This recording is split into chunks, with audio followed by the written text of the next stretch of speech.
Hello hello mike testing hello. ना कभी धोखा दिया, ना कभी गुनाह किया, ना कभी धोखा दिया, ना कभी गुनाह किया, कलयुगी बाप ने बेटे को तबाह किया। अभी तक के दृश्यों से साफ पता चला है कि वो बाप नहीं पाप है। हाँ न तो का मुंह लटका के काहे बैठल पड़ा यार। अकेले अन्ना हजारे पूरे देश के समझा सकेले तो एगो बाप के ना समझा सकेला। समझा के हार गनी, कोनो फायदा नहीं है। तो दुआरी पे अनशन कर दी। अनशन नहीं के लेना तब हमके कोनो खाई के पूछते नहीं है। अगर का दनी ना तो कनिका और मौका मिल जाये। तब बाप विरोधी रैली निकाल दिए। कुछ नहीं क्या हो सकत। अल्लाह के नाम दे दे, मौला के नाम दे दे। मारे लात ना अतौला खान के साड़ू भइल बड़ा सर मारा तरह मारे बस सब सर बाहर हो जाई। देख ले हई सील मोहर बा नए बा। यहाँ हम डिप्रेशन में बनिया तहनी के मजाक सुझाता। हाँ हमार पूरा बात तो सुनिए यार। हम बस स्टैंड पे भिखारी बने थोड़ो कहा नहीं, बाप के परेशान करे वाला भिखारी बन जाओ।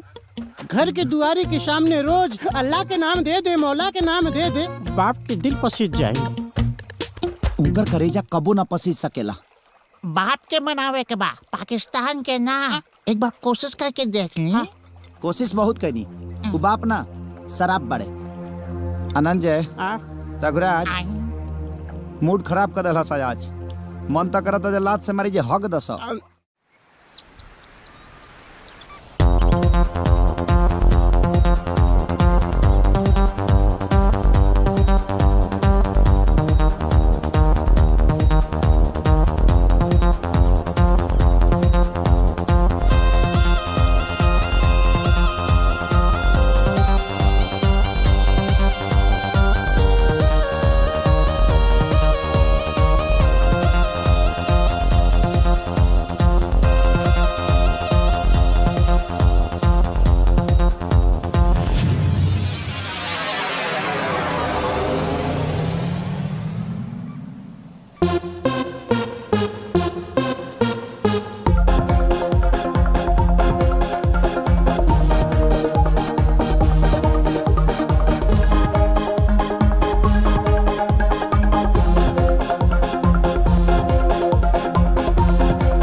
मास्टर काका, अरे ओ मास्टर काका, मास्टर काका।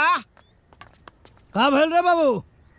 अरे तोहरा के पंचायत में बुलाहट बा। पंचायत? हाँ। के रखौले अरे बेटा? अरे गुड्डू भैया तोहर लइका। गुड्डू भैया? बाप के खिलाफ पंचायत बैठोले बा। हम हो चलतनी भरल पंचायत में उनका के लतवा सनी ना तो हमरो नाम भानु ना। हाँ माई ता काहे परेशान होता रे? हाँ हम मानी नू।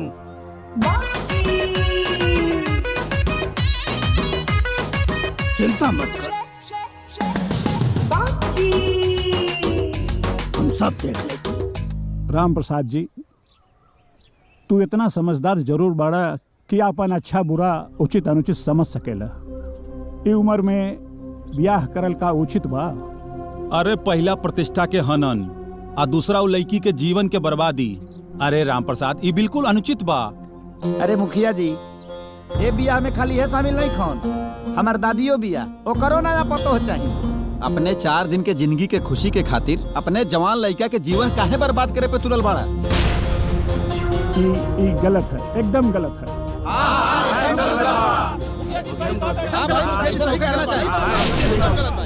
काहे गलत है? मुखिया जी कौना वेद शास्त्र में लिखल हो कि आदमी अपन जिंदगी अपना हिसाब से ना जी सकेला? बोला। लेकिन अपना उम्र के भी तो ख्याल रखे के चाहिए ना। अब मुखिया जी पंच के बीच में का बताई? अकेले मिलबा तो सब बात बता दे। और रहली पंचायती के बात, तो भाई उम्र में हम बियाह काहे ना कर सकीला? बियाह के कोनो उम्र होला का? ई करे तो रासलीला, आ हम करी तो करेक्टर ढीला। आ जौन पंच बुलौले बड़ा गुड्डू बाबू, ये हमार बेटा ना हवे, ये हमार बाप हवे, बाप।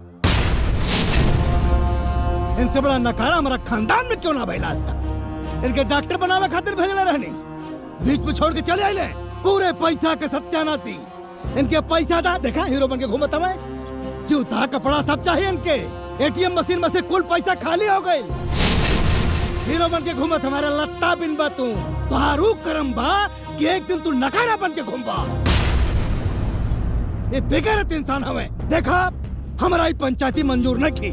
ई काम चोर आदमी जवन मन तमन करे, हम बियाह करब त करब।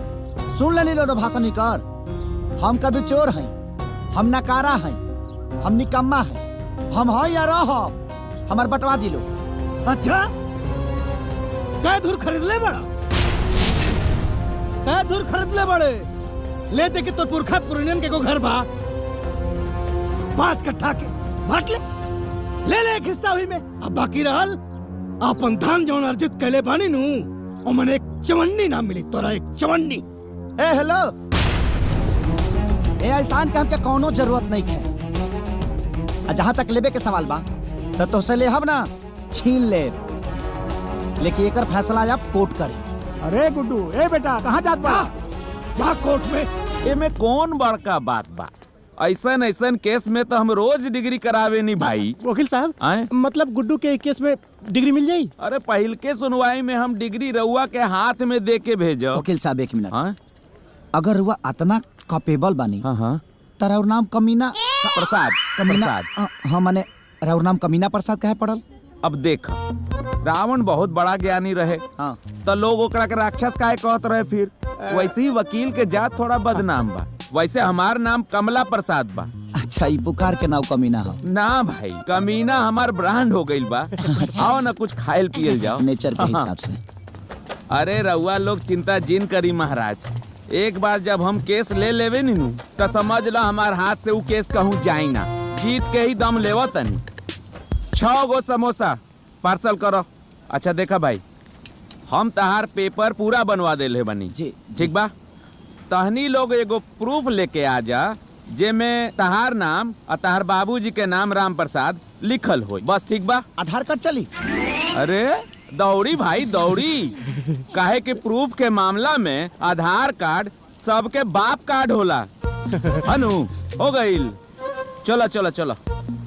अब देखा, स्टाम्प पेपर लेवे के बा और रजिस्ट्रार के पैसा देवे के बा और हमार फीस भी बा।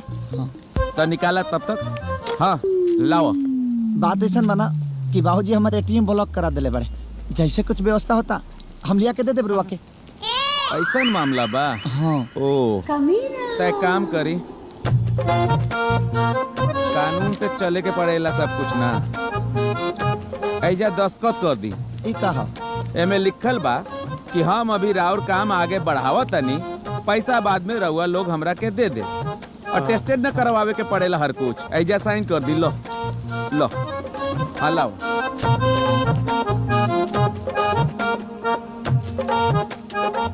ठीक बा जी, चलो। साहब पैसा आए पैसा। ए भाई, पैसवा ना देहनी, पैसवा दी। अरे यार पार्सल तू लेला तो पैसा हमने के कह के दीजा। अरे लो कर देला ना बात। कोर्ट कचहरी के कुछ नियम कानून भी होला। देखो, कोर्ट कचहरी पुलिस थाना के चक्कर में जे लोग पड़ेला, बड़का बड़का राजा लोग के राजपाट बिल में घुस जाला। पैसवा दे दो, रिवाज होला ई सब। एगो बात कही, हाँ तहर नाम कमीना के रख? अरे कमीना प्रसाद नाम बा भाई। हाँ, कमीना प्रसाद जी ई नाम रउर के रखल? नाम हमार कमला प्रसाद बा, कमीना तो ब्रांड हो गइल बा। पैसवा दे दी, ना समझ में आई। दो ना भाई पैसवा। क्या पैसा भाई? 50 रुपया। ली। लाओ, पुरानका अकाउंट वाला भी क्लियर कर ली। अच्छा, ठीक। हनु चलो आओ। पूरा अरे चलो भाई, कोर्ट कचहरी में तो झेल ही के पड़ी। बाबजी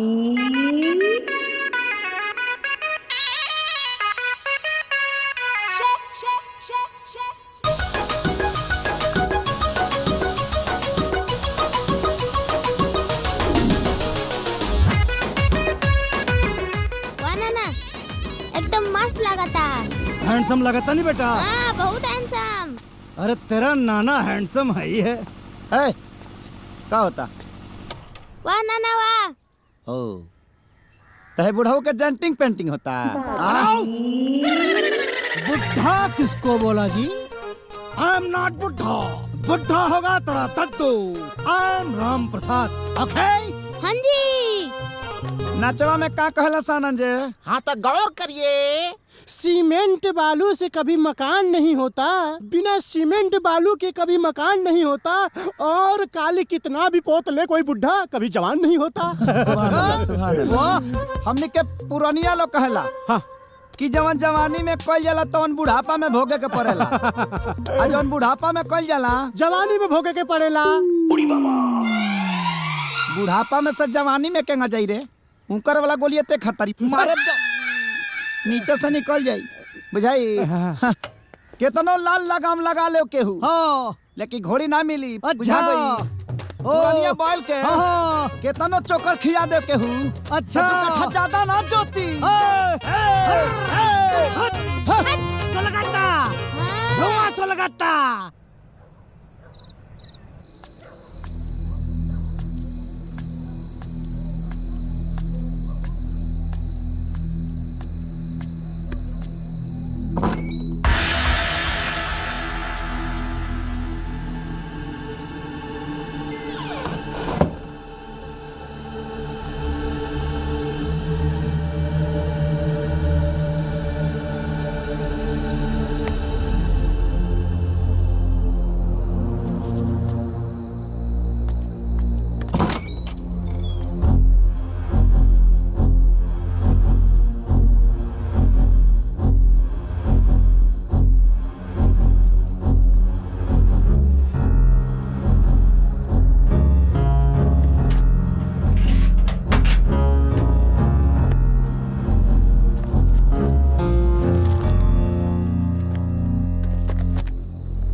इतना गिर गए कि चोरी भी करे लगले।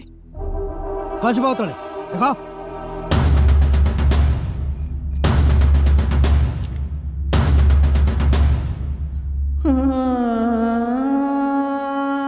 फोटो के अपना साथ रखल तो दूर, एक छुए लायक तो नहीं के। अब ये फोटो छीनने से का फर्क पड़े वाला बा? भगवान तो ममता के छाया हमारा सर से छीन ले, वैसे भी अच्छा ही कैले, झिंगा के उठा ले, न तो आज ही तो हर करनामा देख के ना जीते जी मर जाती।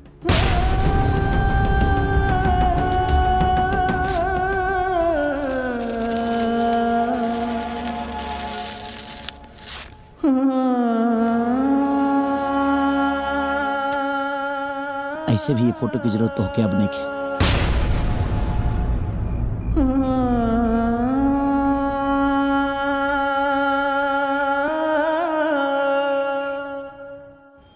नमस्कार, हम गुड्डू और हम जानत तनी कि आज हम जौन करे जा रहल बानी वो बहुत लोग के तकलीफ दी। मैम हाँ लेकिन एगो जवान बेटा का कर सकेला? एक गुड्डू हमरे के जिए ना दी।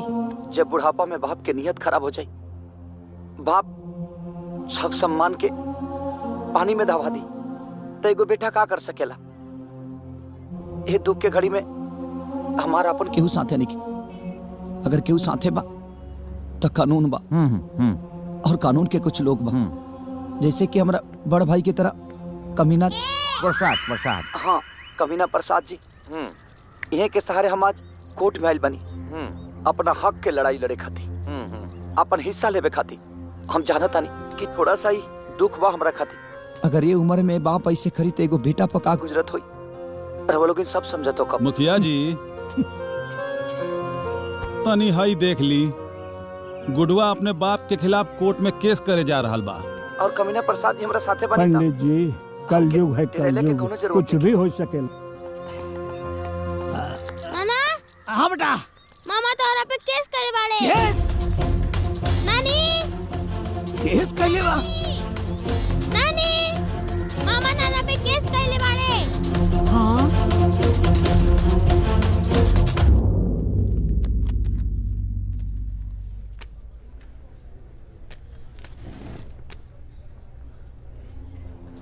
आपका नाम? हाजुर गुड्डू कुमार। मामला क्या है? मेरे पिताजी संपत्ति से बेदखल करने के लिए बुढ़ापे में शादी कर रहे हैं और मेरे साथ साथ एक लड़की की भी जिंदगी बर्बाद कर रहे हैं। हाजुर मैं चाहता हूं मुझे इस अदालत से न्याय मिले। आपके पिताजी का नाम? श्री राम प्रसाद।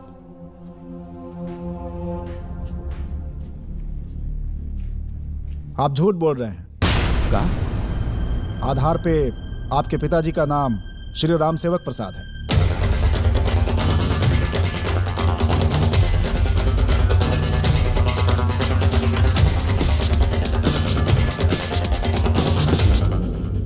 मिलॉर्ड, हमारे मुवक्किल के पिताजी का नाम राम प्रसाद ही है।